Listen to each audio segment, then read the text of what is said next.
Hello friends,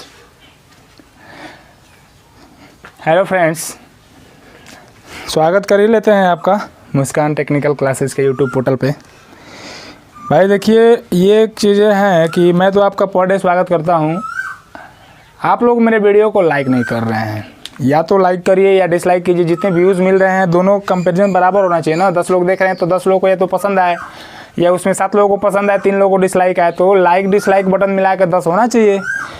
हो क्या रहा है कि व्यूज़ जा रहे हैं 150, 200, जितना भी व्यूज़ जा रहा है लाइक उसके कंपेरिजन में आधे आ रहे हैं। तो या तो आधे लोगों को समझ में नहीं आ रहा है या समझने का प्रयास नहीं कर रहे हैं। तो डिसलाइक मार कर कमेंट में बताइए किस तरह से हम आपको बताएं कि आपको समझ में आ जाए। ठीक है, चलिए बताते हैं। भाई कल हम लोगों ने क्वेश्चन का एक प्लान ड्रा कर ही लिया था और क्वेश्चन बताने का प्रोसेस चालू हो ही चुका है। तो हम उसका मैंने प्लान पिछले वीडियो में हम लोगों ने 3 स्टेप तक उसका एज्यूम्शन, डिटर्मिनेशन ऑफ लोड और जो कैलकुलेशन ऑफ लोड है वो हम लोगों ने कंप्लीट कर लिया था। ठीक है ना, बताने की ज़रूरत नहीं है। अगर आपको आवश्यकता है तो डिस्क्रिप्शन में लिंक है, उसका जाकर देख लीजिएगा। प्लेलिस्ट में भी वो चीज़ें मौजूद हैं, उसको भी वहाँ से भी आप क्या कर सकते हैं, देख सकते हैं। देखिए, मेरे कहने से आप ना देखेंगे और ना मेरे कहने से आप मेरे को लाइक करेंगे। कुल मिला के चीज़ें ये हैं कि जब ज़रूरत होगी तभी कोई यहाँ पे वीडियो देखने आएगा। डिप्लोमा का, ITI का कोई अगर छात्र होगा तो ही वो आएगा, और उसको ज़रूरत होगी तो ही आएगा। बात समझ में आ रही है ना? तो डिस्क्रिप्शन में उसका लिंक है, देख लीजिएगा उसका वीडियो। मैं चलिए आज हम आपको इस वीडियो में देखते हैं कहाँ तक होता है। बहुत ज़्यादा लंबा वीडियो इसलिए नहीं बना रहा हूँ ताकि आप लोगों को बोरिंग महसूस ना हो, मतलब कि बोरियत फील ना हो। चलिए देखिए, ये प्लान है, ये प्लान हम लोगों ने कल ड्रा किया था, क्वेश्चन में हमने इसको बताया हुआ था। अब क्या है कि इसमें आपको लाइट का यानी कि प्रकाश का और फैन का 2 ही चीज़ लगाना है। 5 एम्पियर का सॉकेट इसमें इंक्लूड नहीं है, केवल बल्ब लगाना है और पंखा लगाना है। कल हमने बताया था कि बल्बों की संख्या 11 है और पंखों की संख्या टोटल कितनी है, 8 है। ठीक है ना जी। तो जब हम लोगों ने स्टेप 2 किया था यानी कि डिटर्मिनेशन ऑफ लोड किया था, तो उसमें हम लोगों ने क्लासीफाइड किया था कि लेक्चर हॉल में टोटल बल्ब कितने लगाए जाएंगे, 8 लगाए जाएंगे, और फैन जो लगाया जाएगा वो कितना लगाया जाएगा, 7 लगाया जाएगा। तो बाकी जो रिमेनिंग 3 इसके बच रहे हैं और इसका 1 रिमेनिंग बच रहा है, वो कहाँ लगेगा? तो 3 में 2 बल्ब प्रोफेसर रूम में है और 1 फैन प्रोफेसर रूम में है, और 1 बल्ब जो है वो आपका वॉशरूम यानी कि जो वो है शौचालय है उसमें 1 बल्ब लगाया जाएगा। ठीक है, ज़्यादा स्टैंडर्ड वॉशरूम नहीं है, फ़ैन वगैरह की व्यवस्था नहीं करनी है आपको, इसमें केवल 1 बल्ब लगाना है। चलिए, डिटर्मिनेशन ऑफ लोड में ये चीज़ें हम लोगों ने कल तक पढ़ ली थी। आज हम इसके प्लान में इसका वायरिंग डायग्राम को आपको बताएंगे। ध्यान से समझिएगा, वायरिंग डायग्राम इतना आसान है, इतनी आसानी से आपको समझ में आ जाएगा, फिर आप कभी ज़िंदगी भर नहीं बोलेंगे। एक कंडीशन है कि ध्यान से समझिएगा, ठीक है ना। देखिए, डिस्ट्रीब्यूशन बोर्ड क्या है कि इसका डोर देखिए, इधर से भी एंट्री है, इधर से भी एंट्री है लेक्चर हॉल में। तो आप डिस्ट्रीब्यूशन बोर्ड चाहे तो इधर से भी, अब ये अकॉर्डिंग टू साइट डिपेंड करेगा, मतलब जहाँ पे ये प्लान भवन बन रहा है वहाँ पर आप देखेंगे कि मेन एंट्री किधर से है, इधर से है कि इधर से है। तो चूंकि प्रोफेसर रूम में भी एंट्री इधर से ही है तो हम इधर ही मान लेते हैं कि मेन डोर हमारा यहाँ पे लगा हुआ है। अब फ्रेंड्स, सबसे बड़ी दिक्कत क्या आती है प्लान ड्रा करने में कि आपको सर्किट बांटने आना चाहिए। जैसे पिछले वीडियो में क्वेश्चन के इस पार्ट में, पिछले पार्ट में हम लोगों ने पढ़ा था कि 2 सर्किटों की संख्या कितनी है, 2 है। तो 2 सर्किट है तो निश्चित रूप से 3 रूम में कुछ रूम ऐसे होंगे जो एक सर्किट के अंतर्गत आएंगे और दूसरा जो रूम होगा, जो बाकी जो रिमेनिंग रूम होंगे वो दूसरे सर्किट के अंतर्गत आएंगे। तो पहले आपको ये चीज़ें क्लियर करनी पड़ेंगी कि कौन कौन सा रूम हमारा एक सर्किट में आएगा और कौन सा रूम जो है हमारा दूसरे सर्किट में आएगा। तो पहले देखिए सर्किट को डिवाइड कैसे करते हैं। टोटल लोडों की संख्या के हिसाब से सर्किट को क्या किया जाता है, क्लासिफाइड करते हैं। आपको मालूम है कि in one circuit there is 10 points and 800 watt load. तो एक सर्किट में इतना आ सकता है। यहाँ पर देखिए कितना है, टोटल आपका 15 पॉइंट है। 15 पॉइंट है, 10 पॉइंट से अधिक हो रहा है ना जी। तो जब चीज़ें बढ़ रही हैं तो इसी रूम में 2 सर्किट हो जाएगा, इसके 10 पॉइंट अलग हो जाएंगे, अब 5 पॉइंट क्या हो जाएंगे, अलग हो जाएंगे। क्लियर हो रही है बात। तो यहाँ पर आपको कुछ ऐसा करना पड़ेगा कि इसके कुछ बल्ब और पंखे एक को अलग सर्किट में कर दीजिए, इसके कुछ बल्बों को दूसरे सर्किट में कर दीजिए, और ये जो रूम है, ये जो आपका वॉशरूम है और प्रोफेसर रूम है, इसको एक अलग सर्किट में कर दीजिए। क्लियर हो रही है बात। तो यहाँ पर हम आपको बताते हैं। देखिए अब डिस्ट्रीब्यूशन बोर्ड को क्या कर दीजिए, चूंकि कल प्लान में हमने दिखाया नहीं था, प्लान में दिया हुआ है कि यहाँ पे आपका क्या लगना है, डिस्ट्रीब्यूशन बोर्ड लगा है। फ्रेंड देखिए जो विंडोज़ लगे हुए हैं, विंडो को मैंने प्लान में नहीं दिखाया हुआ है क्योंकि विंडो बहुत बड़ा रोल अदा नहीं करता है प्लान ड्रा करने में, लेकिन डोर की ज़रूरत इसलिए पड़ती है क्योंकि डोर के पास ही हम क्या करते हैं, स्विच बोर्ड लगाते हैं। क्योंकि जहाँ से हमको एंट्री करनी है उसके बगल में ही अगर स्विच बोर्ड रहेगा तो क्या होगा, आप जब प्रवेश करेंगे तो अंधेरे में बीच स्विच को दबा करके और लाइट क्या कर सकते हैं, ऑन या ऑफ कर सकते हैं। चलिए तो यहाँ पे डिस्ट्रीब्यूशन बोर्ड दिया हुआ था हमारा, डीबी की सिचुएशन कंडीशन जो प्लेस है वहाँ पर दिया हुआ था। तो हम क्या करते हैं कि यहाँ पे 15 पॉइंट हो रहे हैं, तो 10 पॉइंट को यानी कि 10 बल्ब और पंखे मिला करके जो 10 हो रहे हैं उसको हम क्या कर लेते हैं, एक सर्किट में बांट लेते हैं। अब बाकी जो बच रहे हैं उसको हम क्या कर लेते हैं, 2 सर्किट में बांट लेते हैं। इसमें देखिए 2 1 3 और 1 4, इसमें कितना पॉइंट हो रहा है, 4 पॉइंट हो रहा है। यानी कि इधर के अगर हम 6 बल्ब पॉइंट ले लेते हैं, मतलब कि बल्ब और पंखा मिला के 6 अगर इधर से हम ले लें तो आपका क्या हो जाएगा, टोटल आपका 1 4 और 6 10, ये आपका एक सर्किट के अंतर्गत आ जाएगा। यानी कि 3 4, ठीक, तो 2 3 4 हो रहा है और इधर से 6 ले लें तो इधर हमारा 10 बच जाएगा, 10 6 16 और 4, 1 मिनट, 2 3 4 और 5 इधर से, हाँ ठीक है, समझिए। देखिए 2 3 1 4 हो जा रहा है और इधर से अगर हम 5 ले रहे हैं तो 5 इधर के लोड, समझ में आ रही है बात, मैं आसानी से समझाता हूँ आपको। जैसे टोटल 15 पॉइंट है तो 15 पॉइंट में 5 एक्स्ट्रा हो रहा है, तो 5 एक्स्ट्रा जो पॉइंट हो रहे हैं उसको हम इधर दे देते हैं। इधर जब दे देंगे तो इधर 5 4 इधर के 9 हो जाएगा, तो ये दोनों रूम हो जाएंगे, इधर के 5 पॉइंट हो जाएंगे, इनको मिला के एक सर्किट कर दिया जाएगा। इधर जो 10 बच गए थे, 5 जो लेने के बाद जो 10 बच गए थे उनको हम एक अलग सर्किट में कर देंगे। सर्किट का डिवाइड हो गया ना आराम से, यहाँ पर हो गया कि नहीं हो गया। तो अब क्या करेंगे, एक स्विच बोर्ड यहाँ लगाएंगे इधर के सर्किट को कंट्रोल करने के लिए, एक स्विच बोर्ड इधर लगाएंगे इधर के सर्किट को, मतलब कि इधर के इक्विपमेंट्स को कंट्रोल करने के लिए। बाकी इस रूम के लिए अलग स्विच बोर्ड, इस रूम के लिए अलग स्विच बोर्ड लगा दिया जाएगा। इतना अगर समझ में आ गया, प्लान आपका क्या हो गया, फिनिश हो गया। और एक बात और ध्यान रखिए, ये क्वेश्चन में आपको रटना नहीं है, आपको ये चीज़ें सीखनी है किस प्रकार से डिवाइड करना है। रूल नियम आपको मालूम होने चाहिए। 10.800 वाट लोड हमेशा ये काम करेगा, तो अभी जाके आप यहाँ पर डिवाइड का काम करेंगे और सर्किट को डिटरमाइन करेंगे कि किस रूम में। चूँकि ये बहुत ईजी क्वेश्चन है, आगे मैं बताऊंगा थोड़ा सा टफ क्वेश्चन भी आएंगे तो कैसे क्लासिफाइड करते हैं। बेसिक से स्टार्ट किया हमने ताकि आपको आसानी से चीज़ें समझ में आ जाए, ठीक है। तो चलिए देखिए, इधर को हमने बांटना है एक सर्किट में, तो यहाँ पर हम क्या करते हैं, एक स्विच बोर्ड लगाते हैं, स्विच बोर्ड 1 नामकरण कर देते हैं, स्विच बोर्ड 1। अब यहाँ पर देखिए, अब थोड़ी थोड़ी डिस्टेंस पे क्या करते हैं, बल्ब लगाते चले जाते हैं, ठीक है ना। यहाँ पे एक बल्ब लगा दीजिए, थोड़ा यहाँ से आगे बढ़ के यहाँ पे एक बल्ब लगा दीजिए, फिर यहाँ से आगे बढ़ के एक इवेंट डिस्टेंस पे लगेगा। ये अगर यहाँ पे 3 मीटर पे लगाया हुआ है तो फिर 4 मीटर छोड़ करके और यहाँ पे लगा देंगे, फिर इधर 3 मीटर छूट जाएगा, तो 3 4 7 3 10 मीटर। चूँकि टोटल 10 मीटर का है तो ये दूरी का ख्याल रखना है आपको, ठीक है। और एक बल्ब यहाँ पे 16 मीटर का डिस्टेंस है टोटल, तो यहाँ पे 5 मीटर पे छोड़ दीजिए।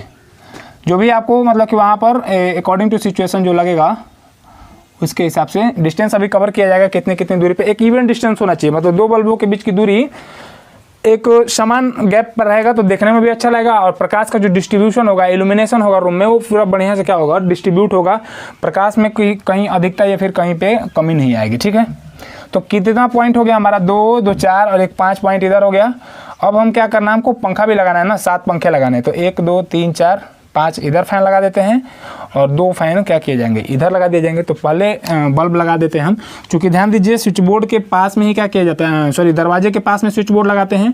तो आप यहाँ से यहाँ के बीच में कहीं पे भी क्या कर सकते हैं, स्विच बोर्ड लगा सकते हैं, ठीक है। अब ये चीज़ें जो साइट होगा, मतलब कि जहाँ पे किया जाएगा वायरिंग, वहाँ पर वो चीज़ें बहुत बड़ा मायने रखेंगे, ठीक है ना, कि वहाँ पे कहाँ लगाना है। स्विच बोर्ड 2 हो गया। एक बात और ध्यान रखिए कि ये बल्ब चाहें तो आप इसके ठीक ऊपर भी क्या कर सकते हैं, लगा सकते हैं, ठीक है। क्या होता है इसको मैं समझाता हूँ। देखिए ये स्विच बोर्ड हो गया ना, ये बेसिक चीज़ है, मैं आपको बता रहा हूँ। स्विच बोर्ड की ऊंचाई जो होती है फर्श से 1.25 मीटर पे होती है, ठीक है। जो स्विच बोर्ड से जो आपका क्षैतिज रंग का ऊंचाई होता है, ये सीलिंग की ऊंचाई हो गई, ये सीलिंग हो गया, 4 मीटर की ऊंचाई का सीलिंग है, 3.5 मीटर की ऊंचाई पर आपको क्या करना है, क्षैतिज रॉड लेकर चलना है। तो स्विच बोर्ड से जो तार निकलेगा यहाँ से अगर थोड़ी सी दूरी पर चल के बल्ब इस तरह से लगा रहे हैं तो ये ऐसा डायग्राम बनेगा। ऐसे स्विच बोर्ड के ठीक ऊपर अगर बल्ब लगा दिया ऐसे, तो ये डायग्राम क्या बनेगा, ऐसे बनेगा। तो इसका मतलब अगर इस प्रकार का डायग्राम बनता है तो आप ये नहीं समझेंगे कि स्विच क्या किया गया, छत में ले जाकर लगाया गया, छत में नहीं लगा है। स्विच बोर्ड के ठीक ऊपर अगर इंस्टॉल करते हैं पॉइंट को, बल्ब को क्षैतिज रॉड के वो ठीक ऊपर लगाते हैं तो इस प्रकार दिखाते हैं, थोड़ा सा डिस्टेंस चल के दिखाते हैं, वो सॉरी इंस्टॉल करते हैं तो इस प्रकार से दिखाया जाता है। तो आप चाहें तो ठीक इसके ऊपर भी लगा सकते हैं, अगर वहाँ पे जगह है तो इस प्रकार से भी लगाया जा सकता है, ठीक है। तो देखिए हम यहाँ पे बनाते हैं, यहीं पे दिखा देते हैं आपको, ताकि मतलब कि ये हो जाए, ठीक है, आपको समझ में भी आ जाएगा कि इस प्रकार से स्विच बोर्ड के ठीक ऊपर लगा हुआ है। ये दूसरा स्विच बोर्ड, इसके ऊपर भी ठीक अगर हमको लगाना है तो स्विच बोर्ड 2 के ऊपर ठीक के ऊपर यहाँ पे लगा दीजिए। फिर आगे बढ़ना भी, इसमें टोटल हमको क्या लगाना था, 8 बल्ब लगाने थे। तो 1 2 3 4 5 6 लग गए हैं, 6 लग गए, 2 लगाना है और, तो एक इसके सामने लगा दीजिए और एक इसके सामने। अभी मैंने बताया इवन डिस्टेंस पे लगाएंगे, यानी कि इधर से जितना गया हुआ है वो भी इधर से भी उतना ही जाएगा, ठीक है। तो सामने सामने बनाएंगे आप, एक ये हो जाएगा और एक बल्ब यहाँ पे लग जाएगा। क्लियर। बल्ब तो हम लोगों ने क्या कर लिया, लगा लिए भाई, बल्ब को इंस्टॉल कर लिया गया है। लेक्चर रूम का वायरिंग कंप्लीट हो चुका है, आधा प्रकाश हुआ है। गर्मी में अभी पंखे की व्यवस्था नहीं हुई है, 7 पंखे लगाने हैं। तो 7 पंखे किन्हीं भी 7 बल्बों से आप एक बल्ब से यहाँ पे, एक इससे, एक इससे, एक इससे, इससे या इससे कहीं से भी करके 7 पॉइंट क्या कर दीजिए, दे दीजिए। इवेंट डिस्टेंस पे होना चाहिए, चूँकि दूरी बहुत लंबी है, 16 मीटर का है और ये 10 मीटर का है। तो आप यहाँ पे एक बल्ब लगाते हैं, एक यहाँ पे बल्ब लगा देंगे, एक यहाँ पे बल्ब लगा देंगे, सॉरी पंखा, एक यहाँ पे लगा देंगे, एक यहाँ पे लगा देंगे, 6 हो गया। और चाहे तो एक बीच में ला करके आप यहाँ पे क्या कर सकते हैं, इंस्टॉल कर सकते हैं। सामने सामने है, ये थोड़ा सा इसके सामने आएगा तो ऐसे आ जाएगा, ठीक है।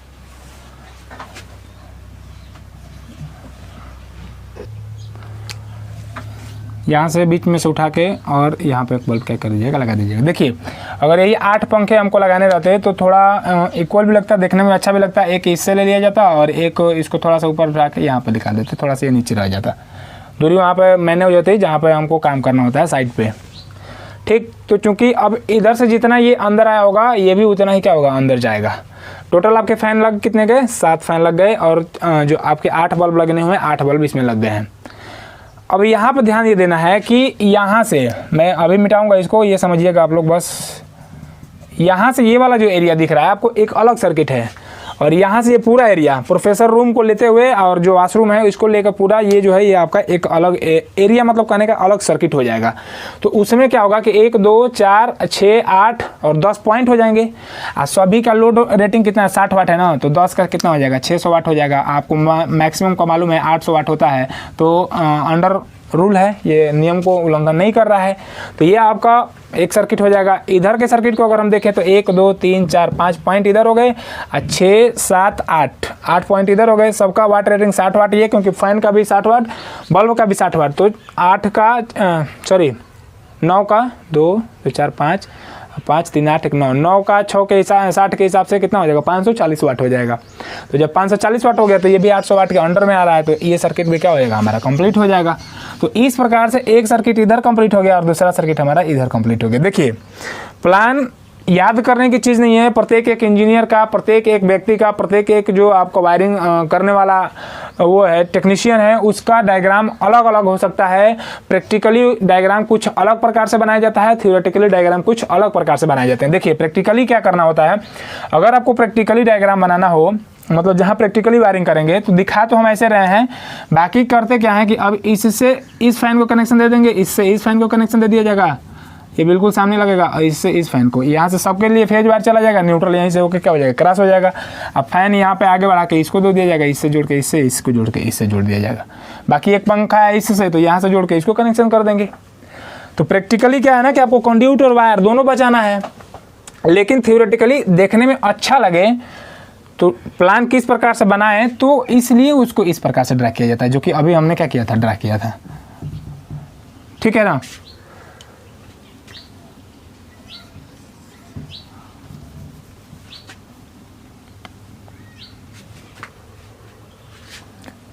प्लान आपका क्या हो गया, एक सर्किट का, एक रूम का प्लान हमारा क्या हो चुका है, कंप्लीट हो चुका है।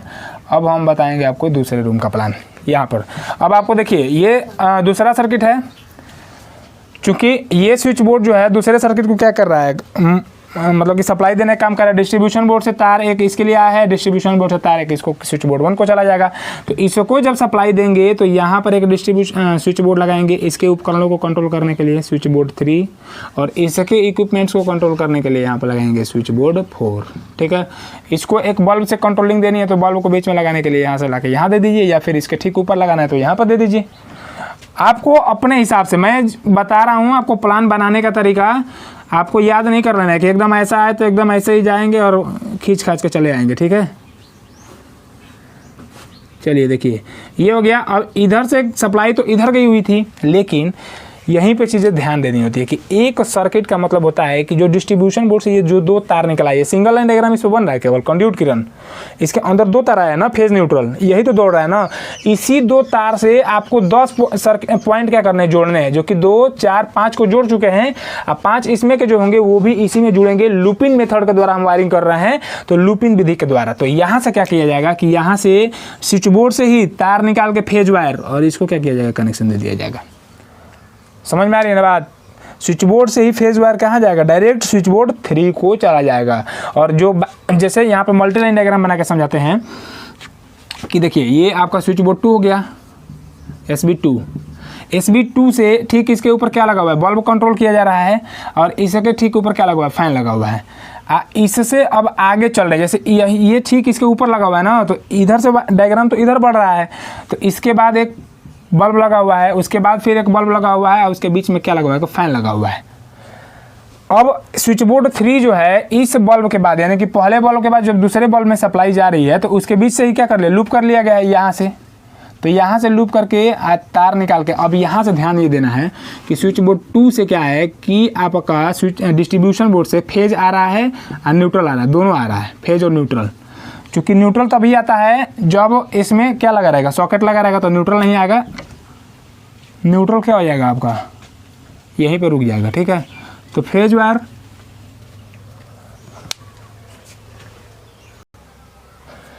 ठीक यहाँ पर देखिए मैं आपको समझाता हूँ थोड़ा, जैसा प्लान बनाया है उस प्रकार से। जैसे मान लो कि स्विच बोर्ड 2 हो गया, स्विच बोर्ड 2 को सप्लाई कहाँ से आ रही है, डिस्ट्रीब्यूशन बोर्ड से। डिस्ट्रीब्यूशन बोर्ड है, इससे 2 तार आएंगे, फेज आएगा और न्यूट्रल यहीं पर रुक जाएगा। ठीक है, इसके अंदर इससे जितने इक्विपमेंट कंट्रोल करने होते हैं, स्विच बोर्ड से जितने इक्विपमेंट कंट्रोल करने हैं उतने स्विच लगाए जाते हैं। तो 1, 2, 3, 4, 5 इक्विपमेंट कंट्रोल करना है ना, तो 5 स्विच लगाएंगे। देखिए मैं पॉइंट के हिसाब से आपको बहुत डिटेल में नहीं बता रहा हूँ, बस यहाँ पर समझ लीजिए कि 5 स्विच लगाएंगे, 1, 2, 3, 4 और 5 स्विच लग जाएंगे। ठीक है, अब 5 स्विच में ये फेज वायर आएगा, यहाँ से क्या होगा कि इसके नीचे वाले पॉइंट पे सेट कर दिया जाएगा। ऊपर वाले पॉइंट से जिसको हमको कंट्रोल करना होगा, जैसे मान लीजिए कि इससे हमको ठीक इसके ऊपर लगे हुए बल्ब को कंट्रोल करना है, न्यूट्रल यहाँ से दे देंगे। इसके फैन को कंट्रोल करना है, तो फैन चूँकि छत में लगा होता है तो ये फेज वायर यहाँ से जाएगा और छत में लगे हुए पंखे पे चला जाएगा, और न्यूट्रल लूप करके यहीं से आगे दे दिया जाएगा पंखे को। ठीक है, इस बल्ब को कंट्रोल करना है तो इस स्विच से सप्लाई निकलेगी, आगे चली जाएगी, इस बल्ब को दे देंगे। न्यूट्रल यहीं से लूप करके इसको दे देंगे। इस फैन को बल्ब को कंट्रोल करना है तो यहाँ से सप्लाई निकलेगी और आगे चली जाएगी इस बल्ब को, और न्यूट्रल यहाँ से लूप करके आगे चला जाएगा। इस दोनों बल्बों के बीच में फैन लगा हुआ है ना, तो ये तार निकलेगा और यहाँ से ये चला जाएगा कहाँ पे, फैन को। न्यूट्रल या तो आप इस बल्ब से दे दीजिए या इस बल्ब से दे दीजिए, जहाँ से दूरी नज़दीक पड़ेगी उसको सप्लाई दे दिया जाएगा। कुछ बुझा रहा है। अब स्विच बोर्ड 3 को भी क्या करना है ना, इसी 2 तार से, यानी कि जो ये फेज और न्यूट्रल और ये जो फेज वायर आ रहा है, इसी से क्या करना है, आगे बढ़ाना है। तो क्या करते हैं कि नीचे वाले पॉइंट से जहाँ एंट्री हो रही है, यहीं से क्या करते हैं कि एक फेज वायर बाहर निकाला जाता है बिना किसी को डिस्टर्ब करते हुए, सीधे सीधे चला जाएगा कहाँ पे, स्विच बोर्ड 3 में। ये स्विच बोर्ड 3 को चला जाएगा। और न्यूट्रल आप चाहे तो इस बल्ब से दे दीजिए या चाहे इस बल्ब से दे दीजिए, जो भी नज़दीक पड़े। चूँकि अब ये नज़दीक नहीं पड़ेगा क्योंकि ये बहुत ज़्यादा दूरी पर हो जाएगा, तो इस वाले लैंप से हम इसको क्या कर देंगे, न्यूट्रल दे देंगे। नहीं तो इस लैंप से क्या कर दीजिए, इसको न्यूट्रल दे दीजिए। तो यहाँ से दे दो, जो भी दूरी नज़दीक पड़ती है न्यूट्रल यहाँ से चला जाएगा। तो फिर इस स्विच बोर्ड में फेज और न्यूट्रल दोनों क्या हो जाएगा, आ जाएगा। अगर सॉकेट होगा तो एंट्री करेगा न्यूट्रल, नहीं तो आगे बढ़ जाएगा। समझ में आ रही है बात। मल्टी लाइन डायग्राम की सहायता से इसलिए समझा रहे हैं क्योंकि जब सिंगल लाइन डायग्राम बताएंगे वहाँ पर ये चीज़ें बहुत बड़ा रोल अदा करेंगी। ठीक है।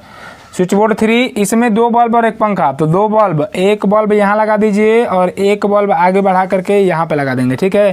फैन लगाना है तो फैन लगाने के लिए आप यहाँ से आइए और सीधे बीच में रूम में बीच में क्या चले जाइए। आप यहाँ से भी चाहें तो लगा सकते हैं, लेकिन इसके लिए पंखे के लिए पूरा फेज वार यहाँ से यहाँ तक दौड़ाना पड़ेगा, तार अधिक लग जाएगा। इसीलिए थोड़ा कम ही रखने के लिए यहीं से क्या कर दिया, कंट्रोल करते हैं। इसी तार से 2 तार से क्या करना है, स्विच बोर्ड 4 को भी कनेक्शन देना है, तो आगे बढ़ाएंगे इस कंड्यूट को और ले जाकर किसको कनेक्ट कर देंगे, स्विच बोर्ड 4 में सप्लाई कनेक्ट कर दी जाएगी। क्लियर हो रही है बात। तो स्विच बोर्ड 3 से जैसे स्विच बोर्ड 2 से यहाँ से ये फेज वार लूप करके स्विच बोर्ड 3 को कनेक्शन दिया गया था, उसी प्रकार स्विच बोर्ड 3 अब यहाँ पर स्विच बोर्ड 3 लगेगा। इस समय अब 1 2 3 स्विच लगेंगे और तीनों स्विच में भी एंट्री करेगा फेज वायर और ऊपर उसके उपकरणों कंट्रोलिंग होगी और नीचे से ही मतलब इसी पॉइंट से तार को लूप करके डायरेक्ट कहाँ पे लेके चले जाएंगे, स्विच बोर्ड 4 में लेके चले जाएंगे। समझ रहे हैं ना। ताकि अब ये फेज वायर जाए तो डायरेक्ट अभी फेज हो जाएगा, आई से बल्ब से न्यूट्रल ले जाकर हम किसको दे देंगे, स्विच बोर्ड 4 में दे देंगे। स्विच बोर्ड 4 में अब ले जाने का अंदर ज़रूरत नहीं है, बल्ब को पॉइंट डायरेक्ट न्यूट्रल दे दिया जाएगा। क्लियर। तो इस प्रकार से आपका प्लान आप क्या कर सकते हैं, ड्रा कर सकते हैं। प्लान ड्रा करने का जो है जो बेसिक फंडामेंटल है उसको आप समझिए, क्वेश्चन रटने की आवश्यकता नहीं है आपको। ये प्लान हमने क्या कर दिया, ड्रा कर दिया है। ये डोर है, आप लोग ध्यान रखिएगा। बाकी आप लोग लकीरें सीधे खींच लीजिएगा, थोड़ा सा वो है तो थोड़ी सी लकीरें टेढ़ी हो जा रही हैं, स्केल वगैरह के प्रयोग नहीं कर रहे हैं, इसलिए आप लोगों को खुद से समझ लेना है कि लकीरें सीधी होंगी उतना ही बढ़िया नंबर मिलेगा। तो भैया प्लान क्या हो गया, एकदम सक्सेसफुल हो गया प्लान हमारा अकॉर्डिंग टू रूल और सारी चीज़ों को ध्यान में रखते हुए ड्रा कर लिया गया है। अब इसका बनाते हैं हम सिंगल लाइन डायग्राम।